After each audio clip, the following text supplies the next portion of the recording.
তো স্বাগতম আপনাদের প্রত্যেকে আমার বিগিনার্স গাইড চ্যানেলে। তো আজকের ভিডিওতে আমরা ব্যক্তিগত বাজেট পরিকল্পনা নিয়ে আলোচনা করব। তো কীভাবে আপনি আপনার আয় এবং ব্যয়কে নিয়ন্ত্রণ করবেন সেই বিষয়ে আজকে বিস্তারিত আলোচনা করব। তো প্রথম হচ্ছে importance of budget planning. Budget planning গুরুত্ব। বাজেট প্ল্যানিংয়ের গুরুত্বপূর্ণ অংশ হলো আপনার আর্থিক সঞ্চয়ের পথে এগিয়ে নিয়ে যাওয়া। আর্থিক সঞ্চয়ের পথে এগিয়ে নিয়ে যাওয়া বলতে কীভাবে আপনি আপনার আয় এবং ব্যয়কে নিয়ন্ত্রণ করে আপনি আর্থিক সঞ্চয়ের পথে এগিয়ে নিয়ে যাবেন। ওকে, তো বাজেট প্ল্যানিংয়ের জন্য প্রথম যে ধাপগুলো আছে, প্রথম যেটা হচ্ছে সেটা হচ্ছে first step in creating budget planning. তো বাজেট প্ল্যানিংয়ের প্রথম ধাপ হলো আপনার আয় এবং ব্যয়ের একটি তালিকা তৈরি করা।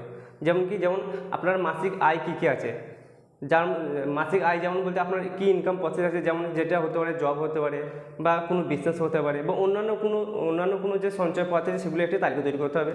এবং নেক্সট হচ্ছে আপনার ব্যয়ের কী কী লিস্ট আছে, ব্যয় প্রতি মাসে আপনি কী ব্যয় হচ্ছে, সেটা হতে পারে আপনার কোনো ইলেকট্রিসিটি বিল হতে পারে, গ্যাস হতে পারে বা অন্যান্য খরচা যেগুলো আছে সেগুলো একটি আপনাকে লিস্ট বানাতে হবে। তাহলে প্রথমে আপনাকে আপনার আয়ের একটি লিস্ট এবং একটি ব্যয়ের লিস্ট তৈরি করতে হবে, মাসে আপনার কত আয় কত ব্যয় হচ্ছে।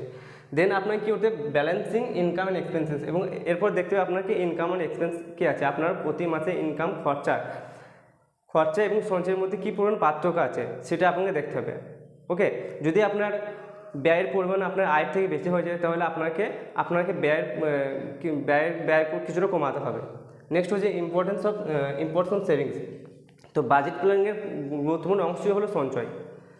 বাজেট প্ল্যানিংয়ের মেন যে গুরুত্বপূর্ণ যে অংশ হচ্ছে সেটা হচ্ছে সঞ্চয় কি, যেখানে আপনার যে আয় করছেন সেই আয়ের প্রতি মাসে আপনাকে মিনিমাম 10 থেকে 20% আপনাকে সঞ্চয় করতে হবে। এটার দিকে আপনাকে নজর রাখতে হবে যে আমি যে ইনকাম করছি তাই ইনকামের কি প্রতি মাসে কি 10 থেকে 20% সঞ্চয় আমি করতে পারছি কি পারছি না। সেটিং বাজেট গোল, এবং আপনাকে একটা বাজেট লক্ষ্য স্থাপন করতে হবে। লক্ষ্য স্থাপন বলতে কি আপনাকে এটা লক্ষ্য স্থাপন করতে হবে যে আমি যে ইনকামটা করছি সেই ইনকামটা আমি ভবিষ্যতে কী করব। মানে কি, সাপোজ আমি ভবিষ্যতে আমি যদি চাই কোনো বড় ঋণ শোধ করতে বা বড় কিছু কেনাকাটা করতে, এরকম একটা লক্ষ্য স্থাপন করতে হবে যে আমি সঞ্চয় কী জন্য করছি, এই লক্ষ্যটা স্থাপন করা খুবই দরকার।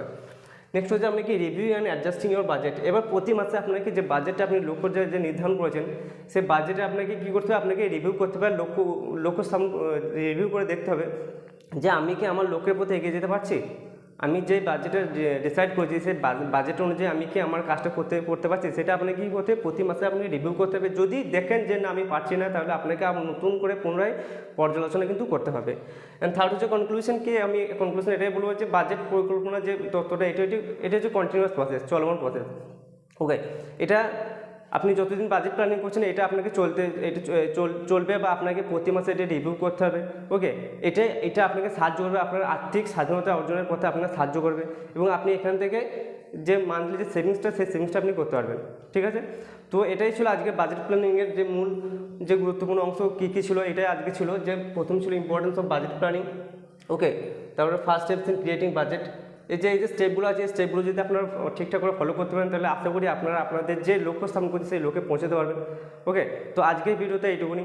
ওকে, তো ভিডিওটা যদি ভালো লাগে তো অবশ্যই চ্যানেলটা লাইক করে দেবেন এবং চ্যানেলটা সাবস্ক্রাইব করে দেবেন, ভিডিও লাইক করে দেবেন। ওকে, তো নমস্কার, ধন্যবাদ।